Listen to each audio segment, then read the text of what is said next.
Mga madam, so kuman mag-home service kami. Kanya di maleta.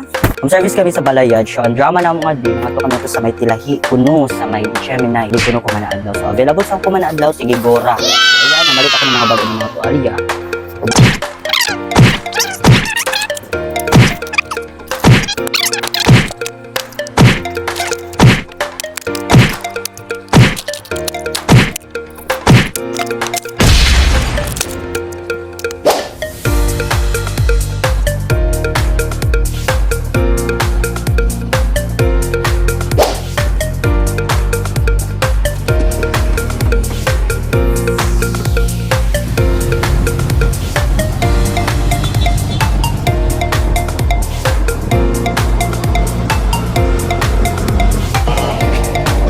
Hello, madam. For the video first, dapat na rin. Okay. Oh my God. Ang gusto niyo muna color same on na to. Full balayage with her botox amo ma'am. Is amo da ng yung gray and effect. Live nga di sa front and then nga di sa ilawom, then highlight or ang gray nga di amo may target and then BB light din nga di. Tiguan ta.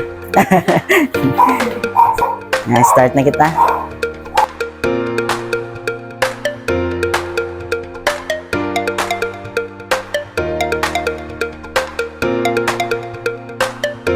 It's na nato ibabad ang buhok ng client. Ibutangan ko na siya ng bleach and then i-tone down ako ang the rest ng mga light color para ma-balance na yung color.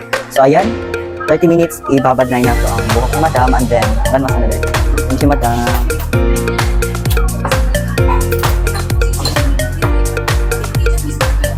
Yung pinakalisod na part pag home service yung magbanwas na sa buhok ni madam medyo lisod kay pati ba yun ni madam mabanwasan jud mabasa so laban ng madam ana jud ang life pag magpagwapat ta. Diri na part nagsudlay mi sa buhok ni client para dalita ang pag-apply ng hair color. Tapos ang pagbutang ng hair color dapat anid period wala gyud laktaw kaya resulta pagwats na malaktawan nimo is kabahang or na i-block na mabilin so very wrong na sa client. Isa sa biyaan sa reklamo unang client pagwats na may mabili na itom sa buhok. So dapat ganit gayud applyan gyud tanan way gayud mabilin na black or bleach. So ayan, pulido gyud na to pag-apply ng hair color. Mao ning technique sa balayage dapat ganit gayud pulido gyud ang pagkatrabaho para waray back job. So ani tis-tis lang tapagbutang medyo lisod pero laban da. So ana taas yun na oras dapat ang ato ilaan kay para gwapa ang resulta ng client.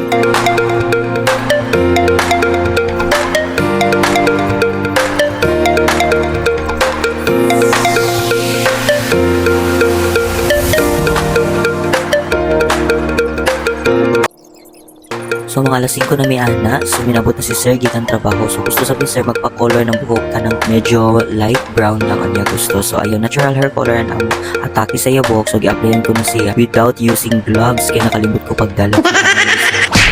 Bang, humana ang pag-apply na mo ng hair color sa iyo buhok. So ana siya, then proceed na sa pita kay madam. Iputangan sab na ako si madam ng hair botox. So ayan, treatment yun siya kay para di mangarag ang buhok ni madam o para iwasan kita sa pagka-dry grabe ng buhok ni madam kaya nag-bleach. So ana giplansyahan na ako buhok ni client sa ipay siya. Gan ay nakulot niya buhok. So ayun, giplansyahan ako siya pulido ug dapat ang temperature di lang nakasuy kadayo kay para di lang na masunog ang buhok o para hamloy da ang result ng client.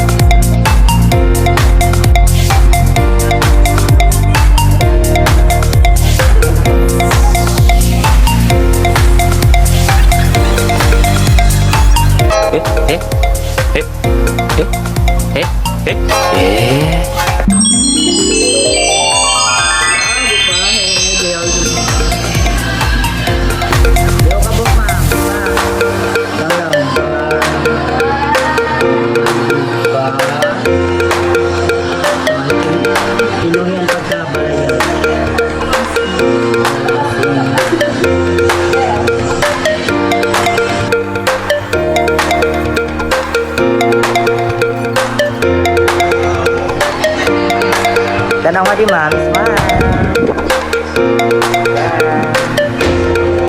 Eh?